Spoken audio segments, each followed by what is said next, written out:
Momen pasangan kakek dan nenek menghabiskan waktu bersama, dengan jajan setelah pulang salat tarawih curi perhatian netizen, hingga bikin iri. Momen itu direkam oleh pemilik akun TikTok Pio00. Tampak dalam unggahan itu, pasangan kakek nenek asyik duduk berduaan di pembatas trotoar sambil menghabiskan jajanan yang mereka beli di bazar di alun-alun kota Sidoarjo.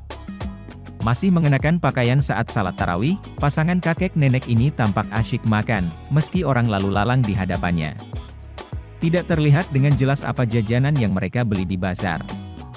Namun keduanya tampak membeli jajanan berbentuk bulat dan ditusuk dengan lidi mirip bakso. Habis tarawih langsung naik date ya, keterangan dalam unggahan itu, Sabtu, 8 April 2023. Momen romantis kakek dan nenek yang asyik makan jajan di alun-alun, setelah pulang salat tarawih ini pun mencuri perhatian. Netizen iri dan berharap masa tuanya sama bisa seromantis kakek dan nenek tersebut.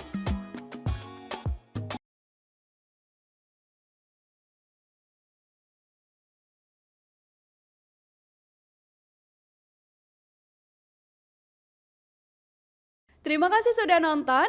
Jangan lupa like, subscribe, dan share ya.